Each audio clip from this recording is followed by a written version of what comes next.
პროკურატურის შესახებ კანონში ცვლილება იურიდიულ საკითხთა კომიტეტის წამყვანი დაჩქარებული წესით განხილვა მოთხოვნა და გთხოვთ მიიღოთ გადაწყვეტილება.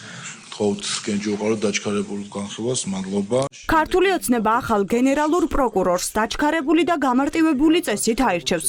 თუკი აქამდე საპროკურორო საბჭო გენერალური პროკურორის არჩევის დროს კონსულტაციას აკადემიურ წრეებთან და მესამე სექტორთან გადიოდა, ახლა მათთან კონსულტაციას აღარ გაივლიან და კანდიდატის დასახელების უფლებაც მხოლოდ საპროკურორო საბჭოს წევრებს ექნებათ.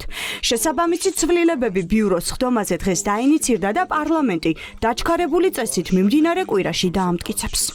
სამთავრობო ორგანიზაციებმა ბოლო პერიოდში თავი გამოიჩინეს მხოლოდ იმით, რომ რევოლუციურ პროცესებს ედგნენ სათავეში და დღემდე ამ საქმიანობას მიყვებიან. აკადემიურ სფეროსთან და მესამე სექტორთან კონსულტაციის გარეშე რატომ მოხდება ახალი პროკურორის არჩევა? შეგიძლიათ გითხრათ, რატომ არის უკეთესი ასე პროკურორის არჩევა? პროკურორის არჩევისთვის რატომ არის ბატონო ალუდა, რომ აკადემიური სფეროს აზრი გაითვალისწინოთ ან მესამე სექტორის?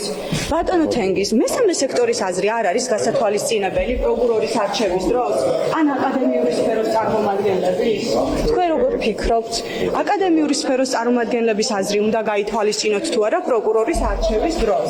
აქამდე პროკურორის კანდიდატის დასახელების უფლება გარდა საბჭოს წევრებისა აკადემიური სფეროს წარმომადგენლებსაც შეეძლოთ. თუმცა ახლა კანდიდატის დასახელების საშუალება მხოლოდ საბჭოს წევრებს ექნებათ. ქართული ოცნება ფორმალურ პროცესაც კი აუქმებს, რათა მარტივად და სწრაფად შეძლონ პროკურორად გაამწესონ ის, ვისაც ერთი პარტია გადაწყვეტს. გულწრფელად დღეს, დღევანდელი ამ წამამწუთიერი მდგომარეობით მე არ ვიცი კონკრეტული კანდიდატური. თავარი мотиваცია კიდევ ერთხელ პირადად ჩემი ყოველ შემთხვევაში არის სახელმწიფო დროულად იღებდეს გადაწყვეტილებებს. ადამიანების შერჩევაშიც, საკვანძო თანამდებობის პირების შერჩევაშიც და პოლიტიკის გატარებაში. კანდიდატებს მოусმენენ იმის გამიხედვით, რომ რამდენი კანდიდატის იქნება და ვინც მიიღებს ყველაზე მაღალ რეიტინგს, მაღალ ქულას, ის გადმომზადდება პარლამენტში შემდგომი პროცედურების გასაგრძელებლად. გენერალურ პროკურორს 6 წლის ვადით ირჩევენ. ყოფილმა პროკურორმა კი ამ თანამდებობაზე ყველაზე მცირე დრო 1 წელი გაატარა. ვადაზე ადრე გაუშვეს ირაკლი შოთაძეც. ოფიციალური მიზეზით ჯანმრთელობის მდგომარეობის გაუარესება დასახელდა. ყველა წინა პროკურორის უფლებამოსილების ვადა იმაზე ადრე შეწყდა, ვიდრე ამას კანონი ითვალისწინებდა. ქართული ოცნება საიდუმლოდ ტოვებს, ვის ანდობს უწყებას, რომლის ხელშიც სისხლის სამართლის ასობით საქმე გადის.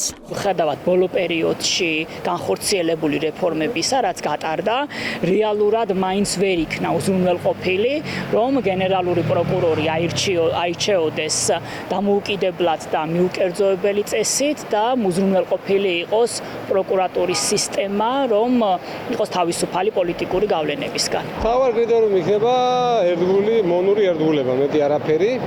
რა თქმა უნდა, წინა პროკურორი და თანამდებობის პირები როგორც ბალასტი მოიშორეს, როგორც დაზიანებული პროდუქტი, იმიტომ რომ უკვე დასანქცირებული იყო და არ აწყობდა. პირველების ინფორმაციით საქართველოს პროკურორად ზურაბ ბელთაძე განიხილება. ის მამუკა მდინარაძის ყოფილი პარტნიორია.